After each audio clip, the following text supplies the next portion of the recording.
Well, good afternoon, everybody. We're going to finish up. We're going to go with our second set of notes here today, or our third set of notes, I should say. So let me get back to them. Sorry, I had to close up shop for a second. It's taken too long to upload them, so I thought I'd do it in pieces this time. Excuse me. Okay, so here's the application of the things we've learned so far. Okay, so just a quick recap of what you supposedly have taken away from Chapter 2, Section 1.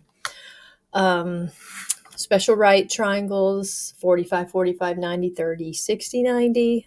You should know what initial side is, what terminal side is. You should know that the vertex is where those initial and terminal sides meet.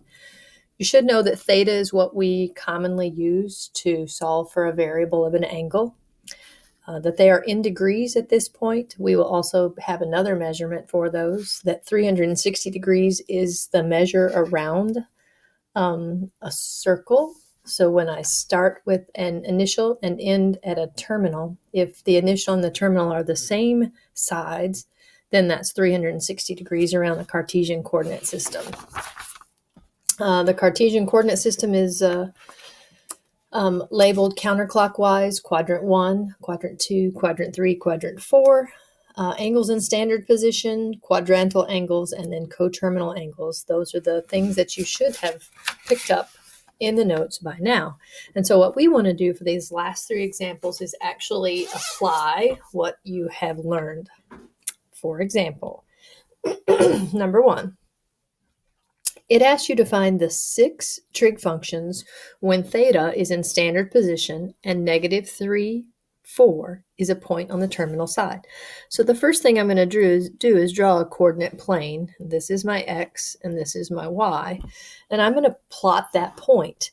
Now, you do not have to do 1, 2, 3, 1, 2, 3, 4. That's not important to us actually at this time. What I need you to know is that it's 3 to the left and 4 up, that this is where the coordinate lies, and that actual coordinate is negative 3, positive 4, which means it's an x and a y. So you could actually do this with no picture. So what I'm going to do is I'm going to draw the reference triangle that goes through negative 3 and 4. Now, if this length is negative 3 and this length is positive 4, you know that we typically don't have a length that's a negative. However, when we do reference triangles, I do want to use a negative for the x and a positive for the y so that when I do my sine, cosine, tangent, I can have the correct numbers, positive or negative. Okay. If I use Pythagorean theorem, I know that negative 3 squared plus 4 squared has to be equal to r squared. And we're not using c squared now. We're going to use r when we use x as the length on the horizontal and y as the length on the vertical. Excuse me. So therefore, if I do my Pythagorean theorem, I know that this is length 5. Or if you use your families, you'll realize it's length 5. Just a quick review.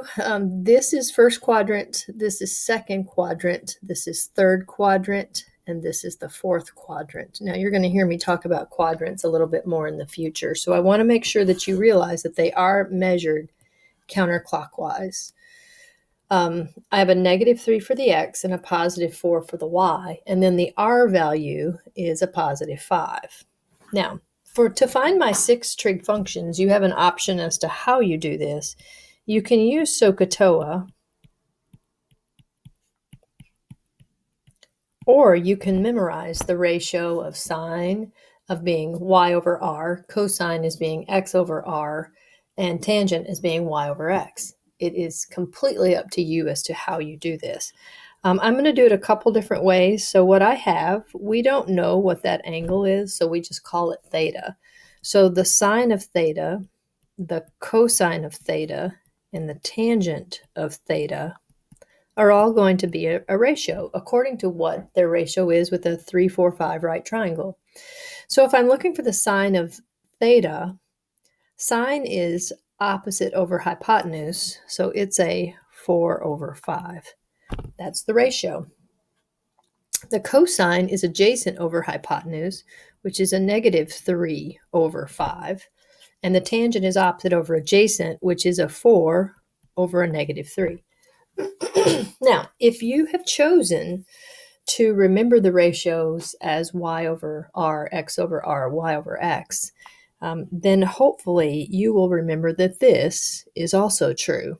So if you are sine, you're opposite over hypotenuse, you are a y over an r.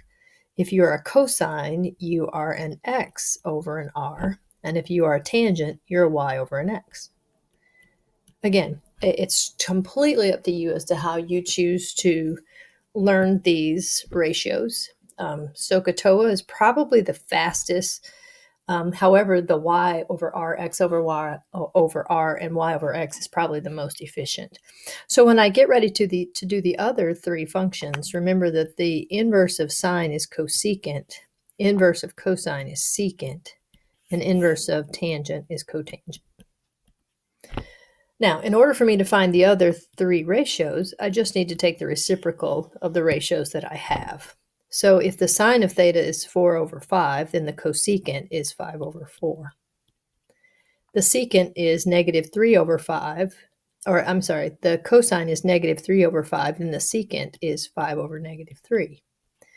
And if the tangent is 4 over -3, then the cotangent is -3 over 4. Now, you can also use the x and the y ratios as well. For example, cosecant is r over y, the secant is r over x, and the cotangent is x over y. Again, you can decide how you want to learn this, what's most efficient for you, or you can use a combination of the two. Doesn't matter to me. I feel like I should ask if there are any questions here. If you have a question, make sure that you let me know, and I can hang out with you, do a Google Hangout, and answer any questions that you may have. Next question, number 2. Can you find the sine, the cosine, and the tangent if theta is 135 degrees? Okay, so if the theta is 135 degrees, first thing I'm going to do is I'm going to draw myself a picture of this so I can see what it looks like. 135 degrees, if I start with my initial side and I open it up to 135, meaning I'm headed this way, well, this is 90 degrees, and so what I need on the other side of that would be 45 degrees. So this would be 45, but what I actually want to do is use what's called a reference triangle.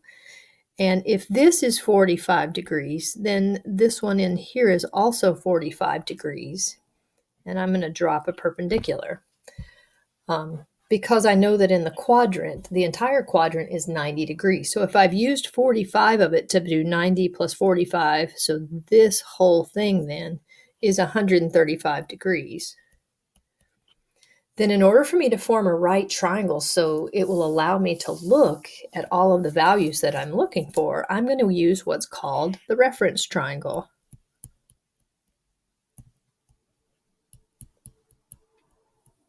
It's when I'm not actually using the degree measure of 135, I'm actually using its reference to it, which is a 45-degree angle.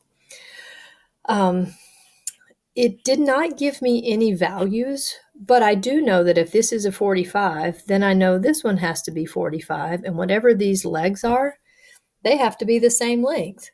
So I'm going to make my life as easy as I possibly can, and I'm going to tell you that this will be a length 1 and this will be a length 1. Therefore, this will be a 1 times a root 2. Now, you could use anything else you wanted. You could make them 2s and 2s and 2 root 2, or you could do 3 and 3 and 3 root 2.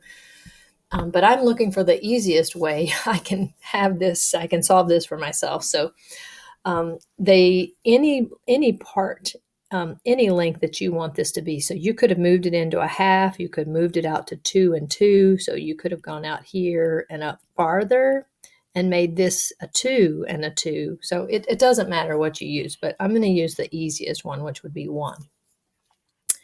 Therefore, if I'm looking for the sine, I'm actually using the reference here. So The sine of 135 will be the same reference as the sine of 45. The cosine of 45, and then the tan of 45 degrees. So it only asked me for those three. So we're going to actually go ahead and see if we can find those. So if I'm asking you for the sine of 45, again, you can use these ratios as y over r, x over r, and y over x, or you can go back and take a look at your triangle. So if you're looking for the sine of this 45-degree angle, it's the opposite over the hypotenuse, which is 1 over the square root of 2. I do have to rationalize that, so I'm going to multiply by root 2 over root 2, and I'm going to tell you that the cosine of the 45-degree reference triangle is a root 2 over 2. Now, I like to leave this here also because that makes it, if I was asking you to find the cosecant of the 45 degrees, then it's easier for me to be able to look back at this because I've already rationalized it. It would be pretty easy for me to say, hey, it's a root 2 over 1 or just the square root of 2. The cosine is the adjacent over the hypotenuse, which it's the exact same thing. So it's 1 over the square root of 2. And when we rationalize this, since we've already done it once, it's the square root of 2 over 2. And then I'll know that the secant of the 45 degrees is the exact same thing. So you're going to see that everything that you've known about 45, 45, 30, 60, 90, all of those things still have to be true, even if I'm dealing with reference triangles. Last part, the tangent of 45. So tangent is opposite over adjacent, or y over x. So that would be a 1 over 1, which would just be equal to the 1. And therefore, it's reciprocal. The cotangent of 45 would also be equal to 1. All right, questions that you have? Not that you can ask me right now, but if you do have a question, make sure that you send me an email. Look out on a Google Hangout or something, and we'll be happy to answer. I'll be happy to answer your questions. Okay, last thing. Last thing we want to look at is, can you find the sine, cosine, and tangent if your theta is equal to 90 degrees? Okay, so what I'm looking for is I need to first have an idea of what I'm looking at when I'm looking at a 90-degree angle. So if I'm looking at a 90-degree angle, it has to start here, and it's going to end right here. So my 90-degree angle is something a little interesting. So any point on here is going to give me a coordinate of a 0 and a 1. So I think that's the easiest way that I can give you a reference. This is a quadrantal angle. So my 90 degree is here. So I really don't have a reference that I'm going to be able to look at here because my 90 degrees is not forming a reference triangle. If I have a point on this terminal side, the easiest point I could tell you would be a 0, 1. The x value would be 0, and the y value would be 1. Therefore, by using the Pythagorean theorem, 0 squared plus 1 squared is equal to an r squared. Well, the r value has to be 1. So that's going to tell me if I just use my x, y's, and r's, my x value would be equal to 0, my y value would be equal to 1, and my r value would be equal to 1. And so quadrantals are a little easier to do without drawing the reference triangle because there is no reference triangle for me to refer to. It's just a point on the terminal side. And I'm going to use the easiest point I can think of, which would be 0, 1. Now, again, you could use any point you wanted that was on this vertical line, which would be the terminal side of a 90-degree angle. So what I'm going to use is x, y, and r. And so if they're asking me for the sine of 90 degrees, the cosine of 90 degrees, and the tan of 90 degrees, then I'm just going to use the ratios of the x, y, and r. So remember that a sine, and I can pull them back up here for you again. So let me put them back up here. The sine is a y over an r. The cosine is an x over an r. And the tangent is a y over an x. And that's going to make my life really easy when I get ready to tell you. Well, the sine of 90 degrees is a y over an r. So a 1 over a 1. Or just a 1. A cosine of 90 degrees.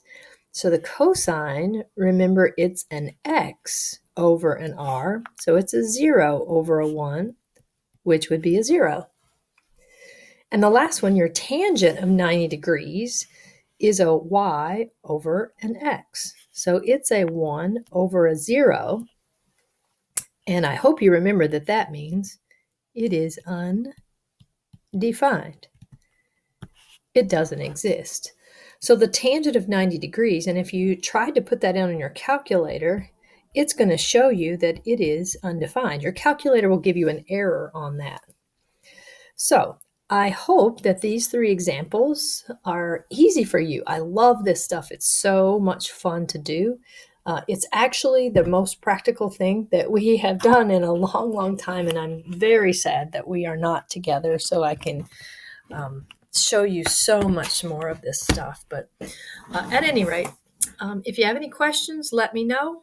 I'll be posting this for you today. Talk to you later. Bye-bye.